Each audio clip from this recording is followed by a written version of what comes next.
Welcome back. My name is Chris, and I teach sound design here at Pyramind. And today we're going to be taking a look at 3 easy ways to add analog, flavor, and character to any synth that you're working on inside of Massive without using any additional plugins at all. All right, so just for full transparency here, you can see that I only have Massive and an EQ and a limiter loaded on here. So let's fire up Massive, and I'm going to load up the EQ so you can see exactly what's happening. Now, I said we're going to take a look at 3 different things. The very first thing is actually just making you aware that there are 2 virtual analog wavetables built into Massive natively. And you can access those by simply clicking up here, and they're in the far left-hand column. They're the only 2 in the virtual analog category. The first one is called Pulse Width Modulation. And this is actually morphing between a saw and a pulse wave.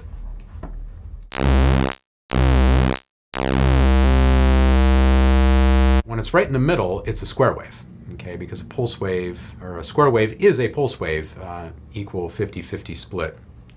And then as soon as you start to deviate either to the left or to the right, you're going to see a significant change.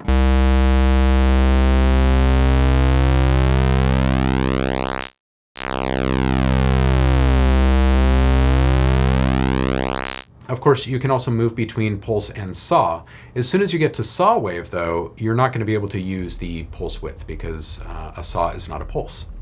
A square is a pulse. So that's the first part of the virtual analog options. The second option is the pulse saw sync. And you're going to notice that I'll load up the first one again. Here, the middle knob is called pulse width. And again, it's engaging with or interacting with the pulse side of this wavetable. The saw sync, the pulse saw sync, is actually going to be interacting with the entire range of the wavetable, which sounds like this.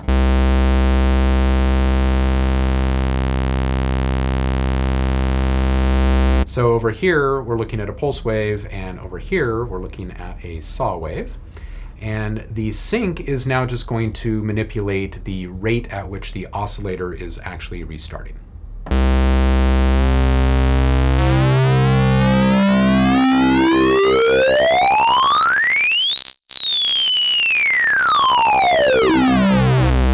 And that was at all pulse, and this is all saw.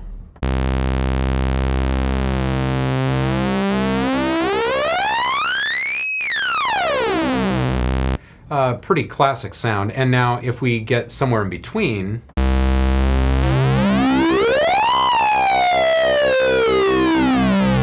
can see in the waveform there that it gets even more gritty and quite a bit more character. So finding your sweet spots between the pulse and the saw and manipulating the sync value will get you quite a bit. So there's tip number 1, using the virtual analog wavetables that are actually already built into Massive for you.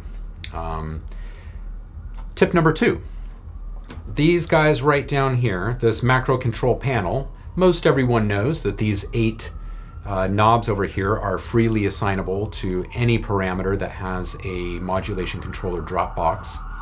But these right here are also macro controls, and they're relating to functions of the keyboard, okay? So, or triggering notes, triggering MIDI notes. It's kind of loose.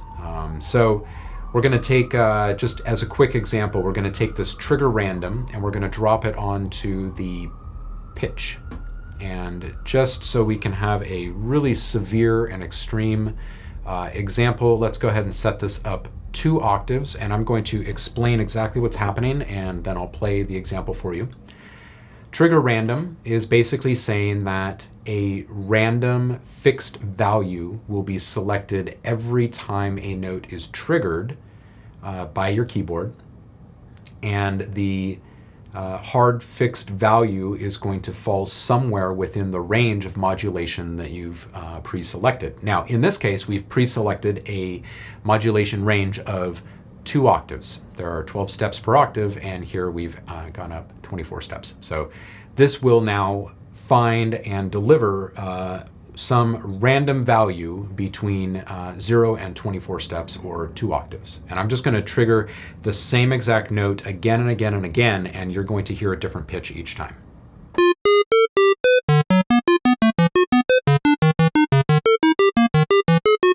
Okay, no matter which note I'm hitting on my keyboard, I'm getting a different pitch served up. Okay, so now we know what it's actually doing.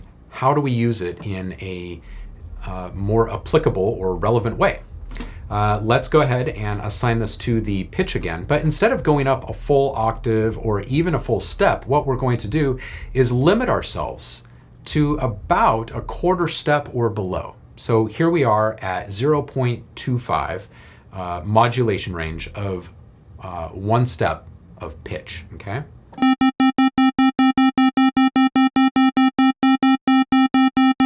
And you can hear that there is change, and you can see that there's change in our EQ over here.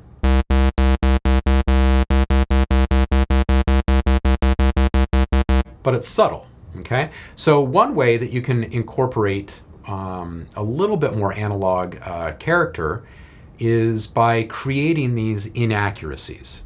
Okay, it's not just the type of synthesis or waveform or what have you that is analog. It's also the wide range of imperfections and inaccuracies that come along with the electronics and circuitry of these old school hardware devices. So there is still a random selection of fixed points from 0.00 to 0.19 in pitch change happening when we set up our trigger random modulator on the pitch like this. And that's one way that we could emulate an analog experience, that subtle variation in pitch. Another thing that we could do is put this onto the amp. Again, we're just going to set a very small range of modulation because it's not the extremes that are believable, it's the very subtle things that really draw us in and make us think of analog. So here's an example of what amp modulation sounds like when it's randomly triggered. It's very, very, very subtle. Now, another good use of this might be to toss this onto an envelope. And instead of using cutoff as the main parameter that we're focusing on, let's go ahead and put it on the resonance so you can actually hear some peaks. And we're going to set this up to be pretty extreme. And let's hear what this sounds like.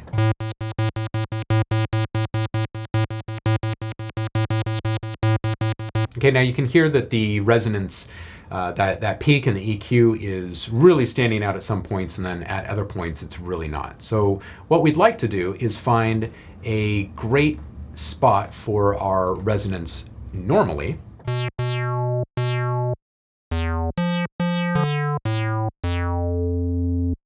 All right, so that's pretty good. And now we're actually just going to turn on our randomization, and since it's a macro, it's only going to work in one direction by default.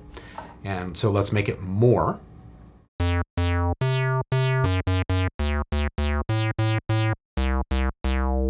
Okay, so sometimes when a note is triggered, it's right where we wanted it to be initially in its static position, and other times it's adding just a slight accent, and other times it's somewhere in between. So using the trigger random is tip number 2. Now for this next example, let's just go ahead and load up a couple of sawtooth waves. And so we're using a sound that's quite familiar with most of the folks out there. And let's go ahead and drop one of these 1 octave. And of course, detuning is going to be something that most folks are familiar with. And this is something that we really want to use with the emulation of analog, is a change in voicing, and when at least 2 oscillators are set up and out of sync with one another, it creates natural phasing, which is a form of modulation, and it makes it more believable in regards to analog emulation.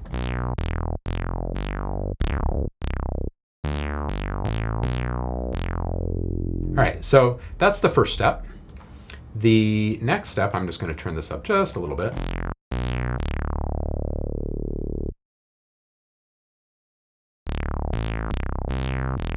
All right, so let's talk about how to make custom randomization.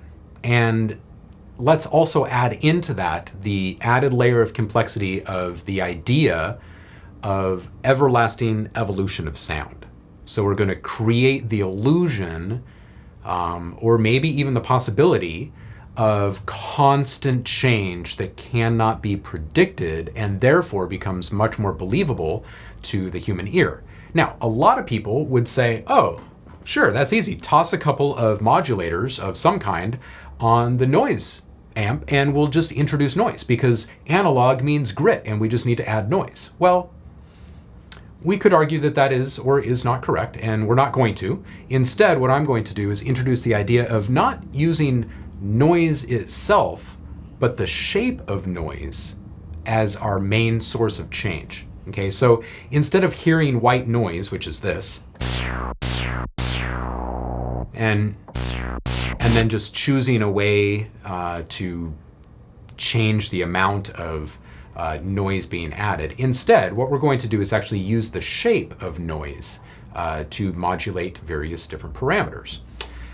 So first, we're going to just look at LFOs. We're not going to look at any other kind of modulator controller here. We're just going to look at LFOs. And in Massive, you can actually select different waveform types. You have the main four, the sine, the saw, the square, and the triangle right here, and you can just freely select between those. But you can also choose from the drop-down menu here many different options. And way down here at the bottom is one called Noise 1. And when you load that up, you can see that, sure enough, there's noise. So here's our sound again. And if we were to, just like we did with the last one, give you an extreme example first so you can hear quite easily the effect of what this is doing. Let's just go ahead and move this up one full octave and set 1 octave up as our modulation range on both oscillator 1 and 2. And now you're going to hear what happens when you force the shape of sound onto the parameter of pitch, for instance.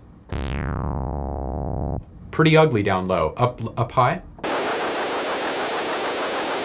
You can certainly hear the noise character for sure. It also makes it very apparent the idea of oscillation, and you can actually hear the cycles of the oscillators a lot more readily. This is not at all what we want. What we want is subtle and believable. So let's go ahead and set that up. I'm gonna bring both these back down to 0. And let's go ahead and find a range where it imparts a little bit of change. And we'll go in opposite directions because these are tuned in opposite directions already. Let's see what this sounds like now.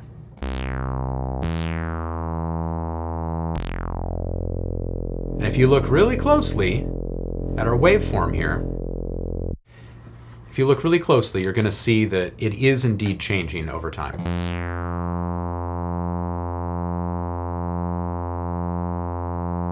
But to me, that's not quite good enough because it's a pretty darn predictable and, let's be fair, it's a pretty static type of change. Even though there is constant change happening, it's predictable because it's the same waveform looping again and again and again because it's an LFO.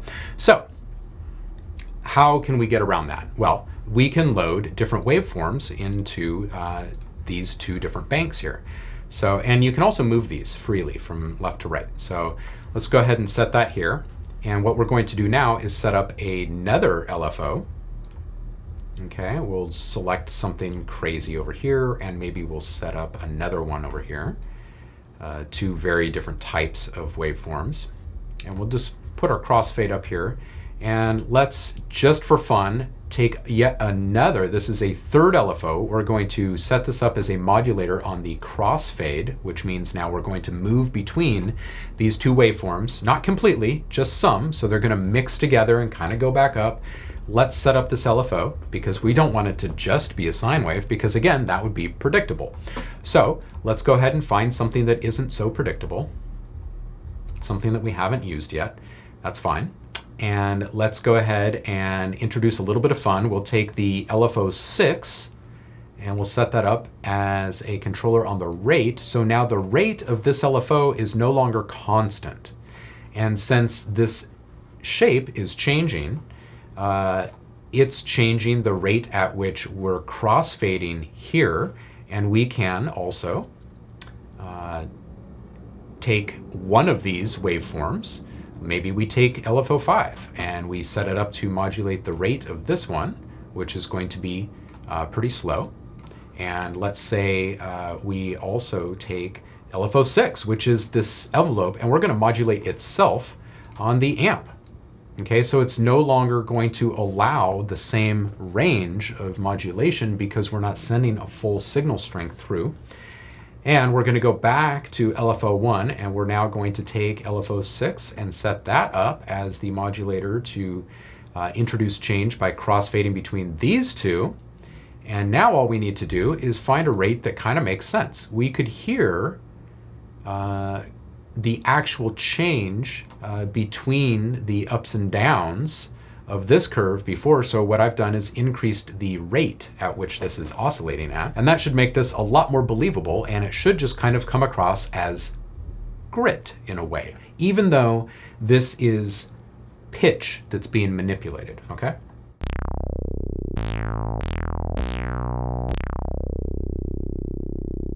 Good stuff. So it's not just pitch that we would want to modulate over time. Obviously, amplitude, like we were looking at before. Resonance, also, we were looking at before. We don't need to repeat those things. What about more character through distortion? Let's rough up the sound a little bit. Let's take a classic tube, since we're trying to emulate a classic analog synth. And now let's take LFO5, the same one that we had put up on the pitch. And let's just put this on the dry wet parameter. First, let's go extreme, okay? We're going to turn up our drive a bit, and we're going to turn up our wet a bit so we can hear the main difference.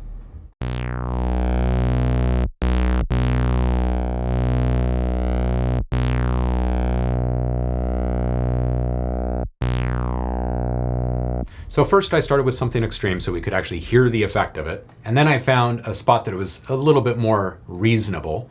And now what we're going to do is bring this down even more, and we're going to add a little bit of modulation. So it's going to dip below, well below the point that we just tested, and it's going to go up to and meet that point at which we felt was worth stopping at.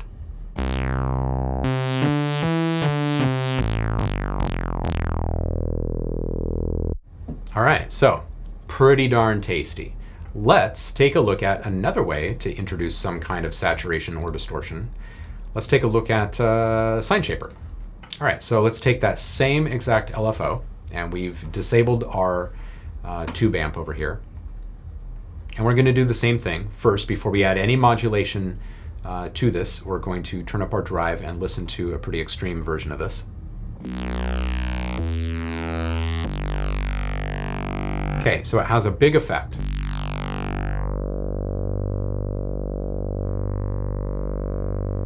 So what we're going to do is set up a very small amount of modulation range for this to actually take effect in.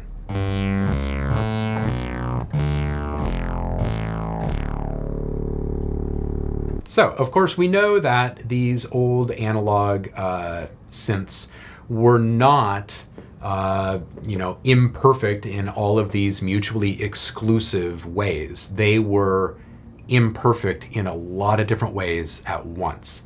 So now we can take the idea, since we've set up a few different LFOs in a few different ways, we can now take these and apply them to some different values. Let's go ahead and put 5 on the pitch of this one and unmute it. And let's change this one to 6 instead of 5, and we'll unmute that. Again, these are very small changes. So all of these things really add up. Let's put maybe number 7 on the resonance here, and we'll just make this a very small range.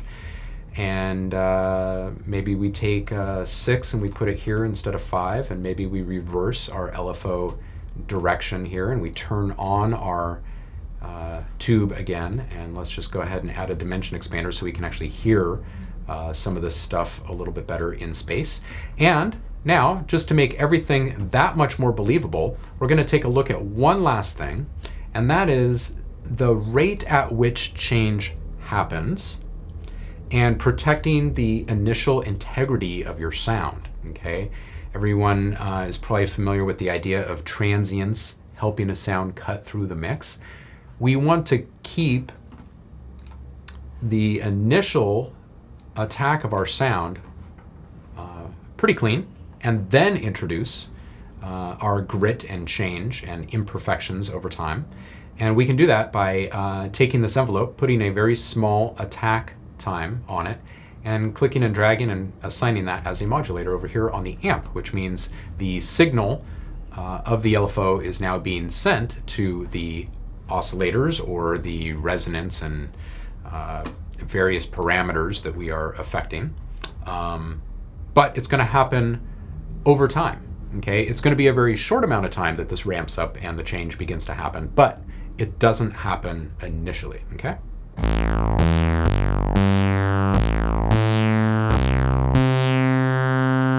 All of a sudden, it's starting to become much more alive.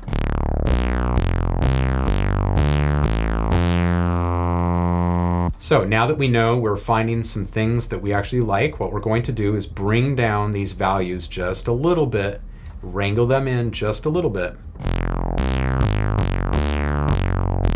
Because we're not actually after the effects, we're after the effects of the effects, if that makes sense. We want just the flavor, just a tiny little subtle bit of difference being introduced. And we achieve that by boxing in and creating boundaries. I think we have something fairly believable. So again, let's take a look at our 3 tips. Number 1 was to simply load in one of the virtual analog wavetables that's available inside of Massive. That is the first way that you can start using some analog character inside of this digital synth. The next was using the trigger random modulation controller, and this will, again, it will select a random value, a fixed value, every single time you trigger a note within the modulation range that you set. And then the third idea, the third tip, is to create your own custom freeform type of modulation controllers that will change a very finite amount of change. Okay, you set up a modulation range that has very small boundaries, a very small amount of modulation range, and then you use some kind of modulation controller like an LFO that allows you to create these rather chaotic and unpredictable scenarios. And the best way to do that is have modulators modulating modulators, or in this case, modulators modulating modulators modulating modulators modulating modulators. So it's a bit redundant, but that is indeed what gives us the illusion of ever-changing or constantly evolving or totally unpredictable imperfections. Very small, very true to life. Hope that these tips help you. Hope that you can put them to use in your very next project. And we hope to see you again here soon. Cheers. If you're a music producer, subscribe to our channel and stay up to date on the latest Pyramind tutorial videos, track breakdowns, elite sessions, and more. Visit us at pyramind.com.